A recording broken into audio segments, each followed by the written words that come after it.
Hola, ¿qué tal amigos? Muy buenas noches, qué gusto saludarnos, qué gusto reencontrarnos. Esto es Frente al Tablero, el primer programa radial en la Argentina dedicado al ajedrez educativo.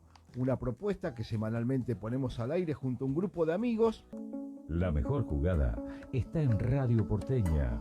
Descubrí cada viernes a las 8 de la noche por qué el ajedrez es fácil y divertido.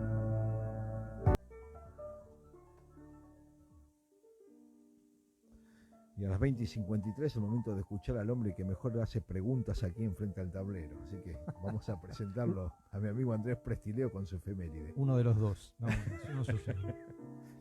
Bueno, Eric Arthur Blair, se llamaba este hombre, escritor, periodista, uno de los más célebres e influyentes del último siglo. Hasta hoy llega el legado de su obra.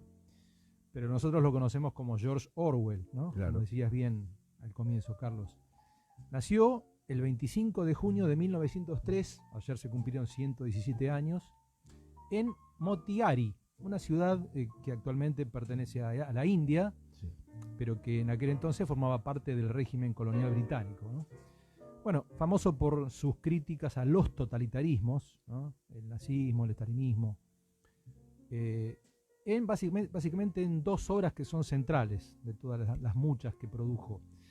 Primero la novela corta Rebelión en la Granja, datada de 1945, y sobre todo por otra novela distópica que se llama 1984, tan célebre, que él escribió en sus últimos años de vida y que se publicó en 1949, un año antes de su muerte.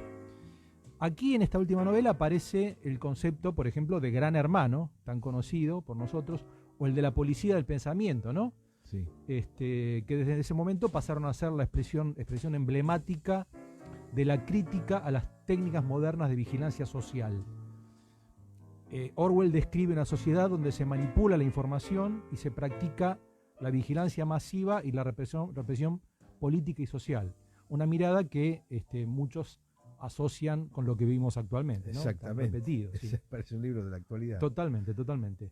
Bueno, decías bien, Carlos, que este es un seudónimo. Es muy curioso contar cómo fue que se le ocurrió y cómo encontró este nombre de George Orwell, que apareció en 1933.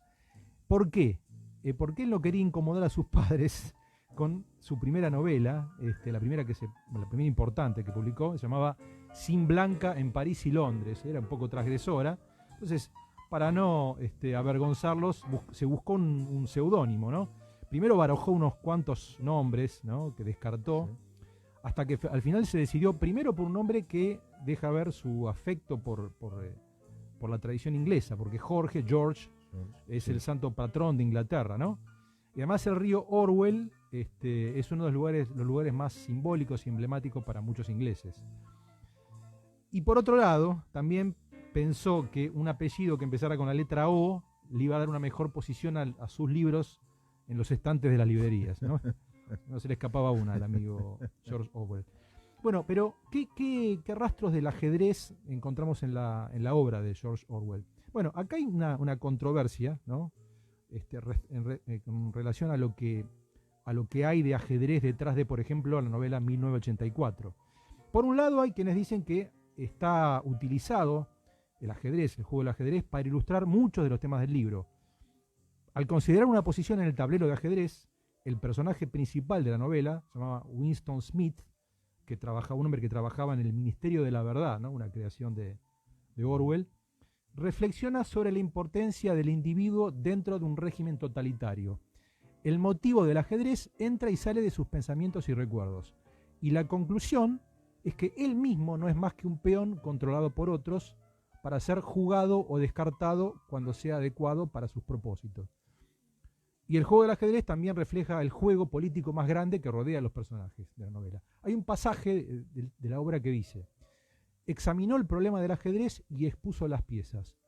Fue un final complicado que involucró a un par de caballeros, blanco para jugar y compañero en 2 movimientos.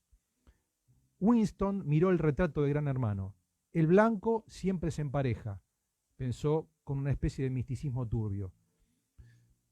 Bueno, esto es un fragmento. Yo te decía que había una controversia, una polémica, porque otra teoría sostiene que el ajedrez en realidad cumple un papel menor en la obra, en la novela, porque si bien incluso se menciona un comité de ajedrez, también hay otros departamentos encargados de controlar las canciones de moda, por ejemplo.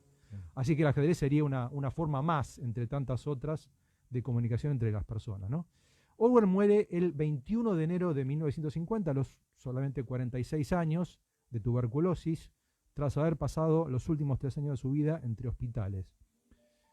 Poco antes de morir, había pedido ser enterrado bajo el rito anglicano. Las reglas del ajedrez son las mismas que las del amor y de la guerra. Si usted puede ganar en uno, puede ganar en cualquier cosa, dijo alguna vez George Orwell, a quien hoy en Fuente al Tablero le rendimos homenaje.